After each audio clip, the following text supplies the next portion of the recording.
Hi guys, welcome back to Sunny by Design, and I am your girl Sunny, and today we are going to be having a discussion about how PCOS has changed, well, me specifically having PCOS has changed my perspective on just the ideas of motherhood, as well as wanting children for myself and what that looks like for me. And I thought this is something that I really wanted to talk about because there are other people with PCOS, and like it's a very vast variation. There are people that don't have issues with fertility, and there are those who do, and there are those who potentially will. For me, I'm in that middle space of potentially will, because the level of infrequency with my periods and the things I've had to experience within PCOS have just been a lot. And honestly, I think it's changed a lot of how I feel about motherhood in general, but we're about to get into all of that. But before we go ahead and have this conversation, don't forget to go ahead, like, comment, and subscribe. And yeah, so let's just go ahead and get into it. So first, I feel like the best place to start is like originally how I felt. Even as a kid growing up, I never really wanted the idea of marriage, but I always knew that at some point I would want to have children by myself. I know that sounds very weird, but like I never had the idea of being married. I never desired that. That was never something that I wanted for myself or really saw for myself, truthfully. So yeah, for me personally, I never really had a desire for any of that. So I did think for a long time that I did want to have children and that I would probably have IVF, because I didn't want to be with nobody, because I'm very much so a deep introvert. So it's like I just knew that motherhood for me would look different than a lot of my friends, if that makes sense, because they would always talk about being in relationships and getting married and having kids, and I'm just like, yeah, I could just have the kids and just go about my business. So very early on, I really wanted children. Like I always knew that's something that I wanted for myself. And then when I turned 12, I found out I had PCOS, and if you don't know what that is polycystic ovarian syndrome. Basically, I don't know, it's a very tricky one because it just depends on the person and their experience. But for me, it causes extremely infrequent periods. Like I've gone literally 2 years without a period before, and for a long time, up until like maybe like last year, my periods were induced only by me taking progesterone to, it's like estra something, progesterone, something like that, to induce a period. It's like my periods weren't coming at all. But through a lot of things I've learned on my own, I've been able to constantly have a period for the last year and a half. I've been able to get my cycle back. And I've not had it a couple months, but it's usually when I'm stressing extremely bad that I don't get it. I'm more in tune with my body now to better gauge how to better treat my body to then induce my period. But that's a whole nother topic. But anyway, the point is, yes, so PCOS is basically where you have a lot more testosterone than you do estrogen. Yeah, it doesn't have to be a huge significant number, but it does induce you to have less cycles, or for some women they grow a lot of facial hair. Luckily I don't grow a lot of facial hair, but I do know and have friends that have PCOS as well, and they grow a lot of facial hair. There are other ways. Oh, also when it comes to diabetes, you're very prone to potentially getting diabetes, because you become, like, I think it's insulin resistant, and then also as well as it's another one as well. Oh, you get cysts on your ovaries. That's the main thing, right? There are cysts on your ovaries. Now, there are a number of ways in which they can resolve that. Sometimes the cysts pass on their own. Sometimes you have to like get surgery. Or if you're like me, I've had a few on my ovaries, but it wasn't enough that I felt comfortable getting the surgery, because my life, it wasn't ruining my life enough that I felt like I want to go ahead and just get surgery to go ahead and remove them. I have friends who have had them removed, and they come back and then they have to get them removed again. But for me, the thought of having children is why I kind of didn't want to, because it's a lot of scar tissue, and I didn't want to fuck up my chances any more than they already kind of are fucked up to go ahead and get them removed when I'm not experiencing pain or anything from them being there. And my doctor said it was okay for me to keep them as long as it wasn't becoming a situation where I needed to have them removed. So yeah, initially my feelings about children have always been I wanted kids. And then when I found out I had PCOS, like even at 12, I was so scared, like, oh my gosh, I'm never gonna have children. And then I realized obviously that's not the case. It's not the end of the world. Luckily with my PCOS, I'm not like, it's not, my PCOS hasn't affected me enough to the point where I've had to do other things that then caused me to be even at a higher risk of infertility. But with PCOS, even my doctors told me like you're already kind of like you're at risk, you know, of not potentially being able to naturally, let me just say that, naturally have children, because my thoughts on infertility are also another conversation for another day. But you're at a higher risk of not being able to naturally have children, and as a lesbian, I was never at a chance of having kids naturally anyway. So for me, the only thing that's changed is really how in adulthood I'm learning. I feel like for a while, I'd say like in adulthood, as I grew older, I got married at 20. I'm no longer with this person, but that's a whole nother conversation too. But the point is, like, I got married at 20 and she would talk about kids all the time. And it's like at that point in my life, I had kind of come to the conclusion that I was never gonna have kids because I hadn't had a period without them inducing medication, and I just knew it would be extremely difficult. And IVF is expensive as fuck. So I personally didn't want to have to go through all of that to have children. It's like, do you want kids because you want children, or do you want kids because you feel like it's a part of being a woman? And that is when I had to really have the conversation with myself, like, womanhood is so much more than being a mother, and being a mother is a great addition, don't get me wrong, but you as a woman are so much more than whether or not you're able to reproduce, whether or not you're able to have a child, sustain a pregnancy. Because some people, the issue isn't even getting pregnant, the issue is sustaining a pregnancy. And truthfully, womanhood is beyond that. It's so much more than that. It's so much more than relationships in general. And that's something that I've had to learn for myself, what it looks like for me, especially when I was in a space of being married and the conversation of kids would come up, and I got a little anxious, truthfully. It would make me so anxious because it's like, this is something that she deeply desires and I may not be able to have kids. But luckily, at the time I was in a relationship with someone who was willing to get pregnant if I couldn't, obviously. But it's just at the same time, it's like, I don't know, for some reason it made me feel a little like less than, because it's like, damn, what? Like, you never just assume that something like that could happen. Then for a good minute, like, me and my PCOS were at a strong battle, but then I had to make some different changes for myself. And if you want me to talk about that, I definitely can. The things that I actively changed in my life to then induce me getting periods, and how I can tell when I'm probably not gonna get a period that month, because I've become so in tune with my body that it's just like, I can't not. I know, I can tell, you know what I'm saying? So it's just like learning yourself in that regard as well. But yeah, so where am I now? Where am I now with the decision on having children?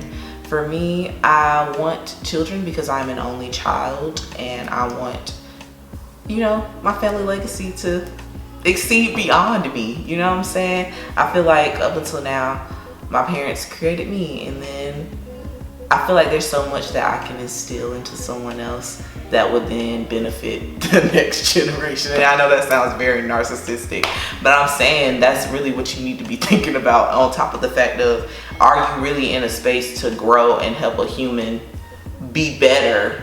Because the point is, you don't want to have kids and then they turn out shitty or worse because you didn't do your part or your due diligence to help them be better people. You know what I'm saying? So it's like a multi-part for me. Like, where I am now with the decision on having children, I'm in a new healthy freaking relationship, so that's great. But for me, the decision of children is very much so selfish.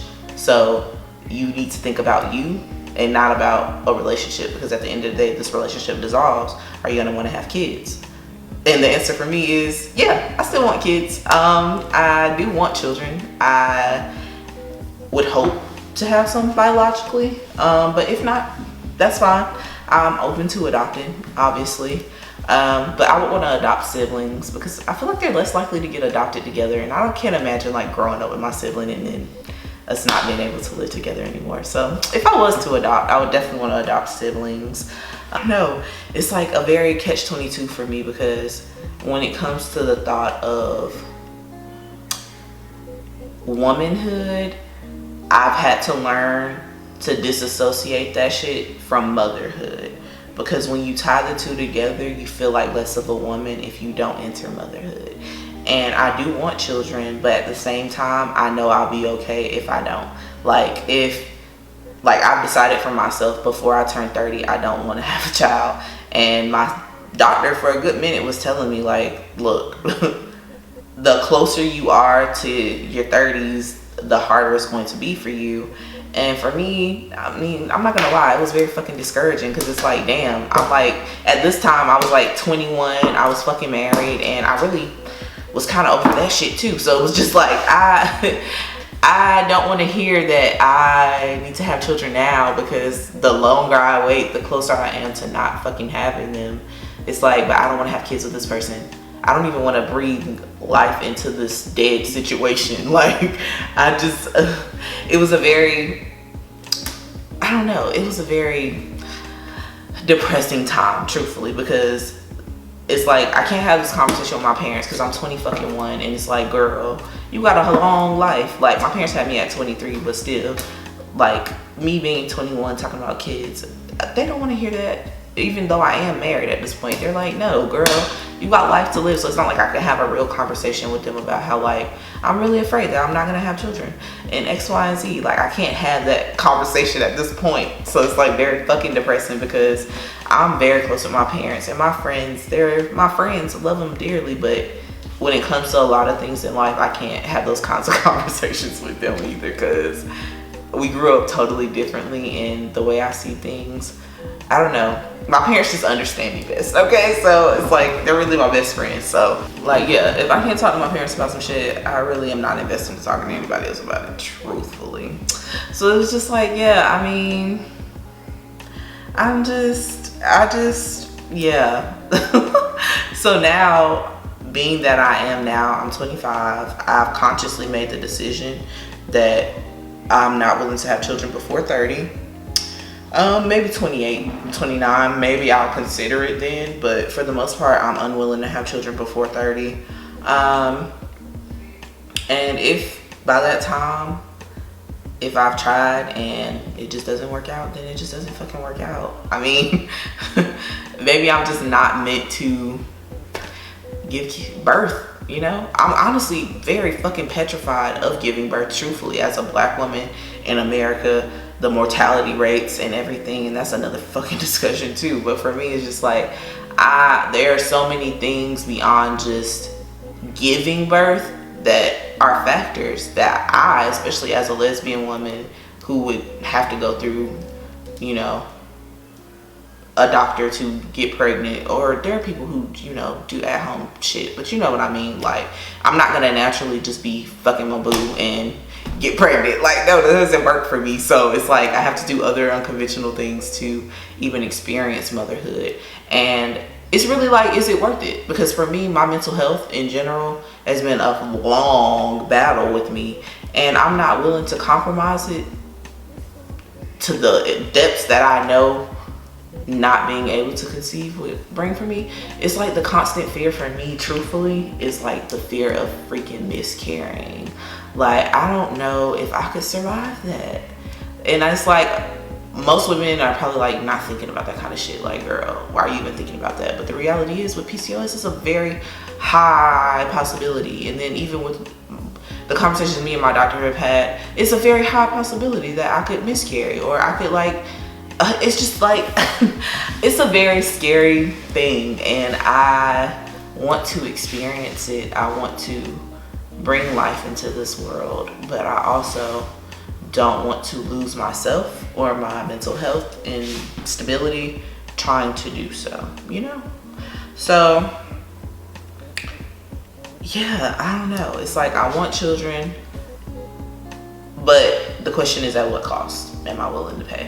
And I don't mean physical, like I don't mean like physical money. Like I mean like my mental health, the effects to your body, like shit, potentially my fucking actual life, because the way this healthcare system is set up, it's very likely for me to die giving birth. But it's just like a scary situation, you know? And I don't know.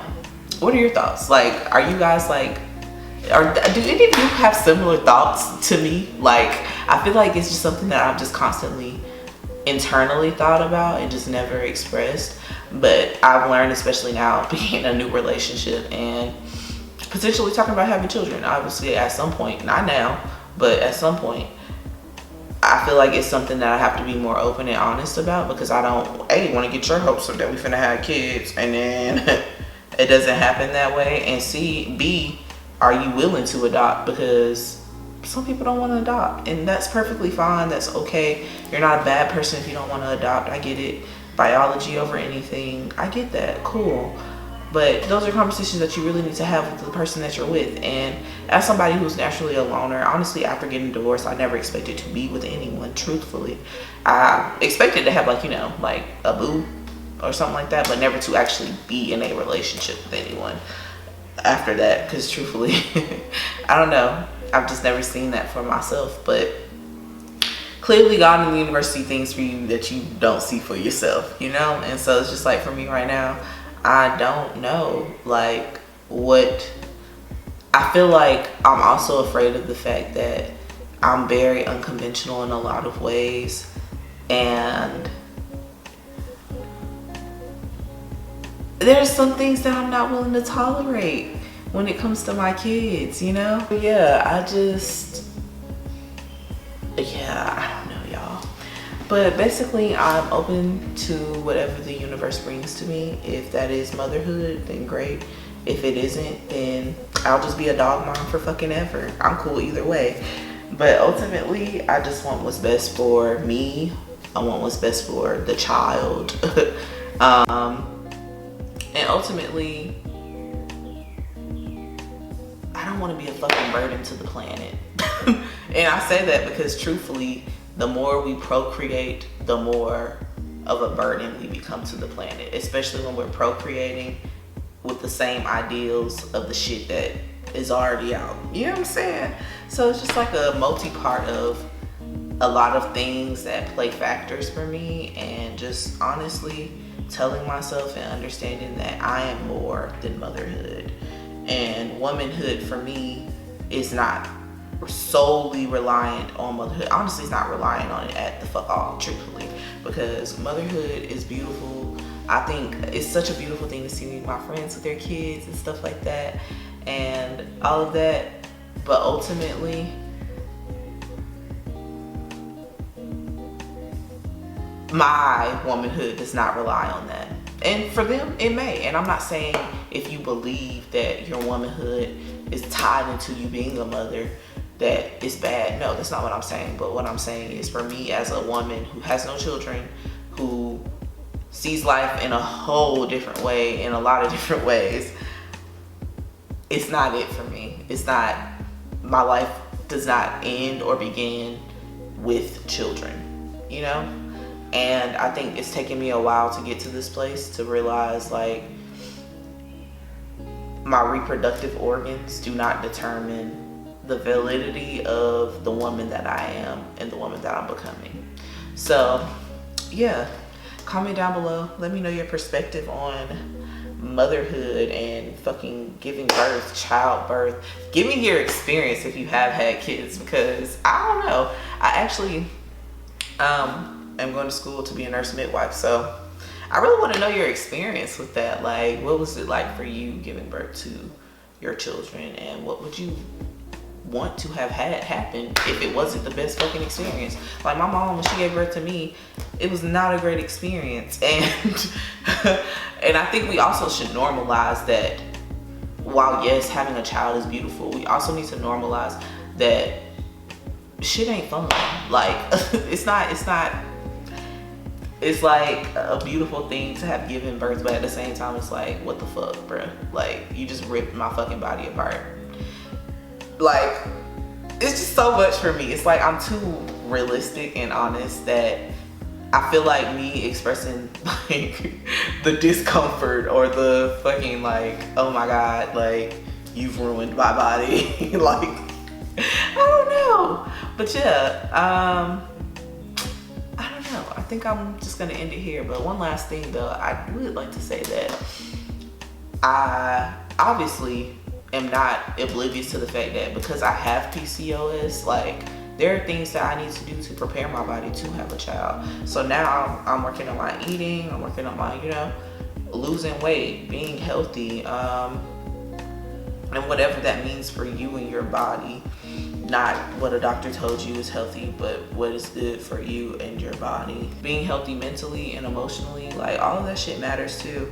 So it's just like, I'm very conscious of all of that. And if you are pursuing motherhood in the near future, I would definitely tell you to do some research on preparing your body to even be a nourishing space for a baby. And it exceeds just like the physical, it's the mental as well. Like, do some research, y'all. Like, there's so much out there. But yeah, I think that's all for today's video, guys. So don't forget to like, comment, and subscribe, and I will love you forever. Bye, guys.